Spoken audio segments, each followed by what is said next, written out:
Hello, I'm Becca Waller. Today we are going to be talking about our philosophy of inclusion in education. Hi, yeah, I'm Mason Leidner. I'm really excited to dive into our personal philosophies. Um, we're going to be responding to each other a little bit, um, but I'm especially excited to dive into our similarities in music education because that's where our focus is for both of us. So let's start with your statement on For inclusion. sure. Yeah, so inclusion is to me something that should absolutely be like integrated into every aspect of education. It's not something that's just like, an afterthought or anything. But if it's something that we really intentionally like put into everything we do in education, then we can really ensure that we have just, the most inclusive environment possible for our students. And this is extremely important. So, um, and one thing that I want to start with about that on that note is manifestation determinations, aka MDR. So this is the article Manifestation Determinations, an interdisciplinary guide to best practices by Knudsen and Bethune. It defines an MDR like this. The purpose of an MDR is to determine whether the offending behavior was a manifestation of the student's disability or due to failure to implement the student's program. So we're talking about kind of like misbehavior here, right? Which and so it's really important that we think about behavior in terms of all students, but especially regarding our students with disabilities, because as a matter of fact, the article also points out that students with disabilities are suspended more than twice as often as their general education peers, which is a crazy, uh, statistic that is super disproportional. So if we really take the time to like think about and analyze their behavior and be like, is this coming from, uh, as the article says, was it a manifestation of the student's disability or was it due to the failure to implement the student's program? So I think that's really interesting to think about how to implement behavior into our inclusive environment. Do you have any thoughts on that, Mason? Yeah, yeah. I think it, like you said, it's really important that um, we're trying to take an objective look of why the behavior is happening and Mm-hmm. not assume one way or the other, and also how you approach um, responding to that behavior and how Yeah, to create an intervention. That data is really important. That having absolutely. having a data-driven approach for providing the interventions, so sort of this like EBP evidence-based practices, absolutely applies to this, especially when it's a disproportionate trend that Hmm. you're using data to back your that you're using data to back your decisions. Um, so you avoid uh, any uh, discrepancy or misevaluation of the behavior. Absolutely. Yeah. So another thing that I want to talk about is like the kind of education itself that we are, because of course the education itself also, what we're teaching, like that also comes into play with inclusion. So especially with the debate of standards-based curriculum versus functional curriculum. So the article I Can Identify Saturn, but I Can't Brush My Teeth by Ayers et al.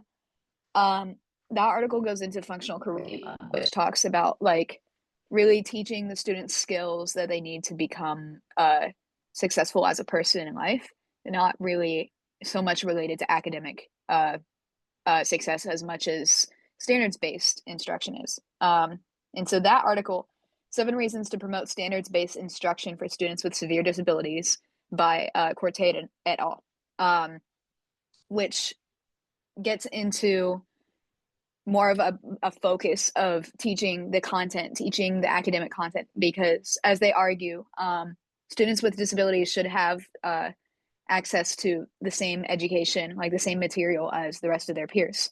I think it's a really interesting sort of debate there because I think both are honestly very necessary. I don't think it's so black and white as to say one or the other.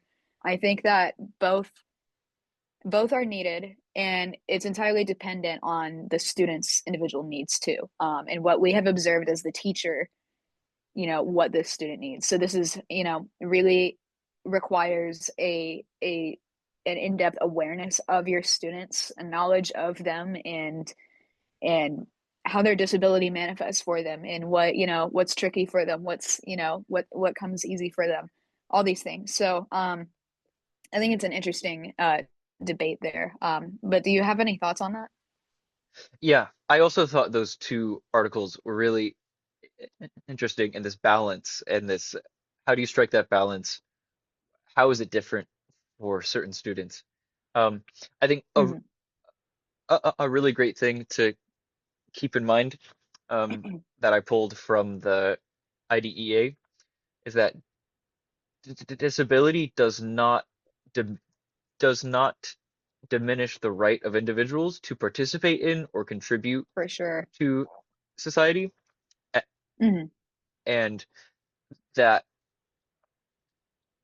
is implying and stating sort of that also the teaching of skills and knowledge Hmm. um, that will help them participate and contribute to society um, is the right held by those students that should be met by schools. Absolutely. Yeah. It's also a part of FAPE in IDEA, this free, Mm-hmm. appropriate, public education, that Mm-hmm. you have to know your students and how to cater their specific education to their needs across multiple Mm-hmm. different areas, not just academic, not just functional, um, Exactly. not just anything. Yeah, Yeah, for sure. Yeah. Those are all my points to talk about. But I'd love to hear now like what you have to say about inclusion, your philosophy of inclusion. sure. Yeah, so a point that I really, um, uh, I'll start with my overall statement, and then I'll go into the, and then I'll go into the first point. So, uh, I really believe that proper inclusion of all students is achieved when systems such as MTSS or multi-tiered Hmm. systems of support work to create adaptive educational programs. So programs that can adapt and reflect sort of a multifaceted picture of an Hmm. individual student. Uh, that the strategies that you use are largely EBPs, the Hmm. that they are uh, that they are evidence-based practices to ensure the efficacy and the reliability of those strategies, that you know that they'll actually work because they've been tried and true and proven through studies and research. Hmm. And that the nature of the curricular content is used to benefit student outcomes. So the nature of the content that I really focus on is music specifically, because Hmm. that's what we're really focused in, but there's a lot in the nature of the content that Hmm. can be applied to and molded to the curriculum that you end up presenting. So I want to Hmm. start first on the importance of MTSS. There was a really great article I found called MTSS and Twice Exceptional Learners, Problem Solving and Possibility Finding. Claire E. Hughes just published earlier this year. Um,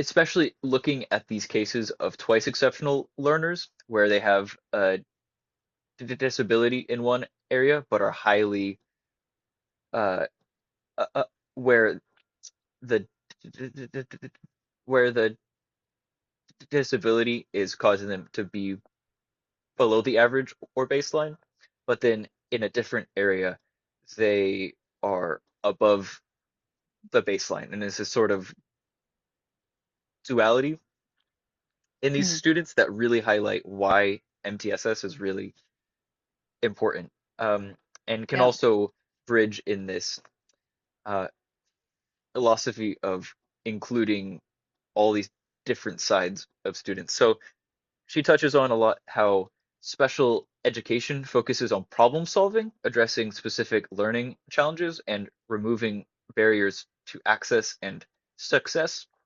So there's that side with a special Hmm.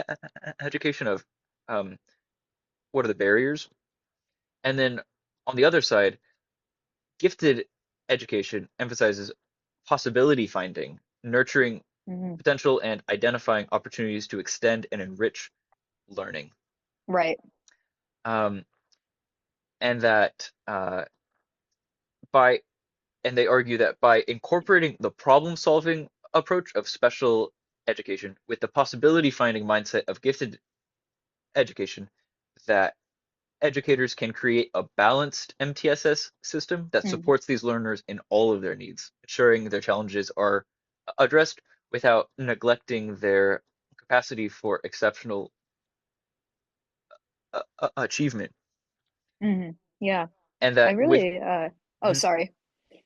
I yeah, go really ahead. like that point about the problem solving versus the nurturing aspect of that. I think that's really interesting. And yeah, like what I was saying about like black and white stuff, I feel like that's also like another situation where it's like black and white and it's like we really need more of a gray area with things. I think that we have a certain approach, or we have an idea about like what a certain approach to something should be, but really it should incorporate many different factors. And I think that would be really beneficial also to non-disabled students. That would be thinking about combining those two aspects with students who don't have disabilities because inclusion, it does benefit everyone.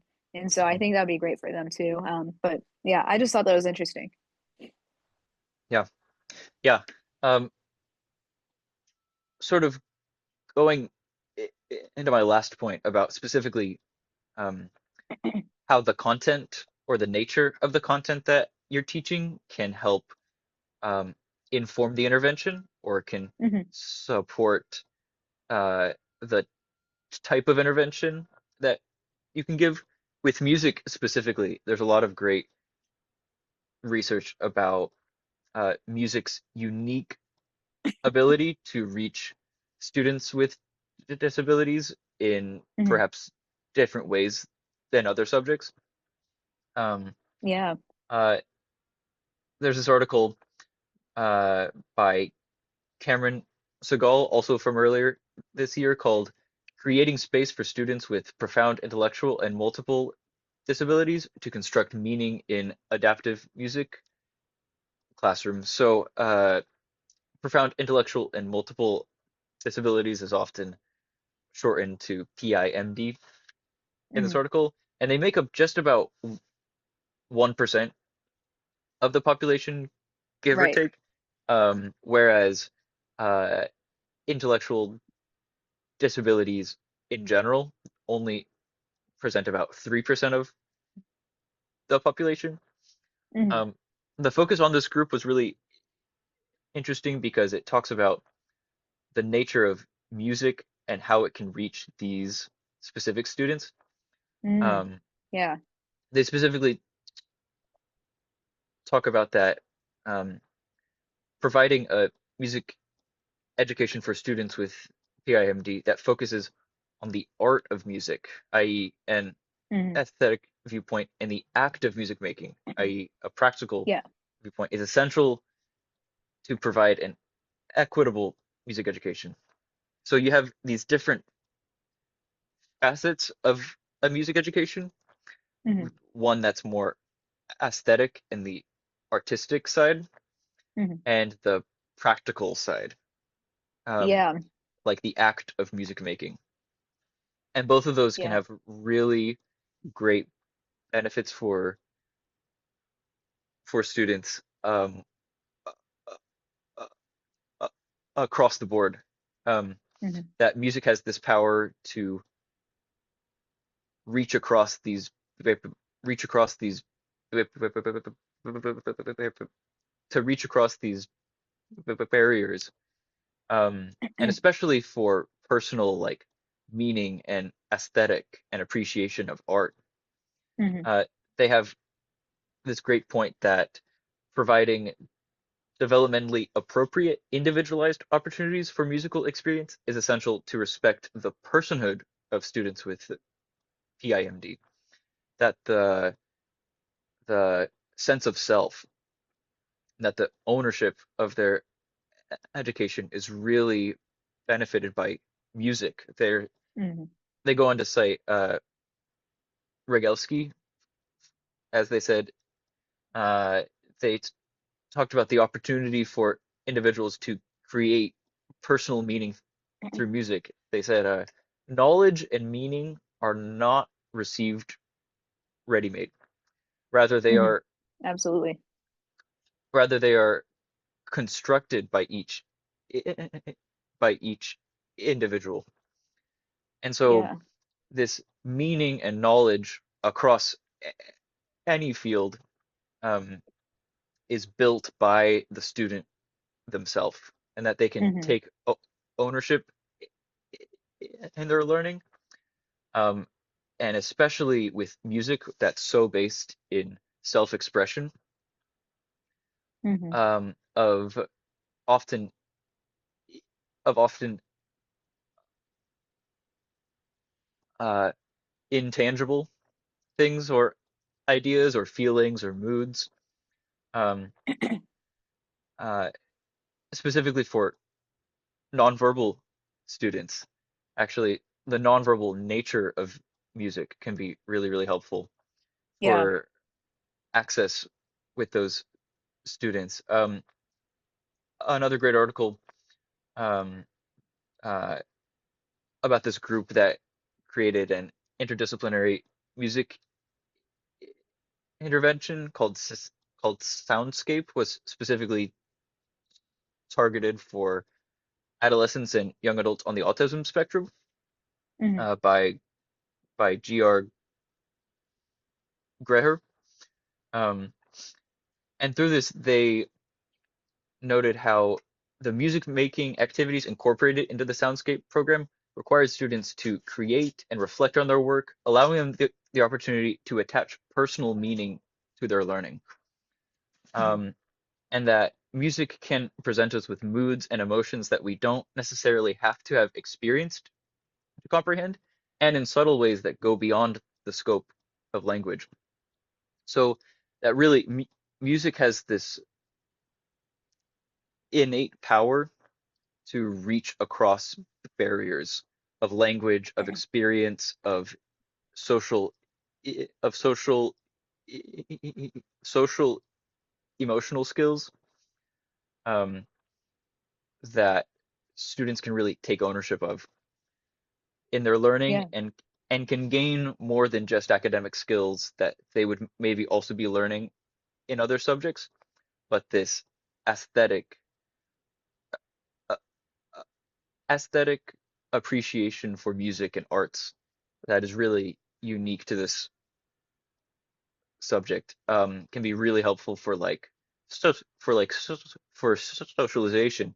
In this same program, Soundscape, they were saying that the collective music making activities with their peers can be beneficial in providing a positive environment for socialization to bubble up Right. from shared interests. So actually, this shared interest in music and and the nature of music can create a really positive environment for socialization.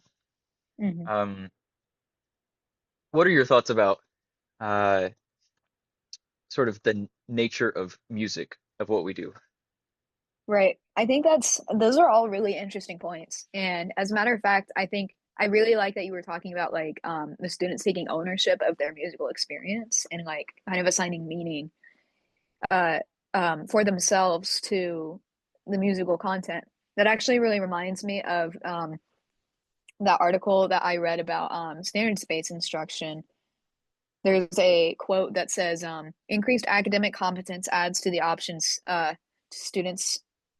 What says? Oh, hold on.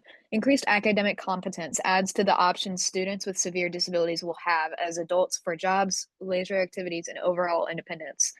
And that really kind of reminded me of that article because, yeah, like I think it is very important for students to kind of create their own experience and yeah, to assign meaning to it because I think that like if they practice doing that in a musical setting, I think that would really actually be beneficial to like their other classes too, like transferring that same sort of skill of like assigning meaning to things for themselves. And I think that would really help them in the long run with all aspects of their life. So I thought that was really interesting. Great. All right, well, it's been a pleasure to chat through these ideas about For sure. inclusion. I think it's really important to culminate and reflect on a lot of these ideas we've been thinking about, not only in this class, but across the full spectrum of our education. Um, Absolutely. I'm really excited to go into the future and how this can help us and apply to our first jobs. Absolutely. Yeah. No, it's more important, like now more than ever, for us to be thinking about, at the stage and we're in now about to go out and be teachers. I think it's really important for us to be thinking about our philosophy of inclusion and that'll in the long run really help us incorporate those values into our teaching and it'll really improve things for our students. So yeah, this has been great.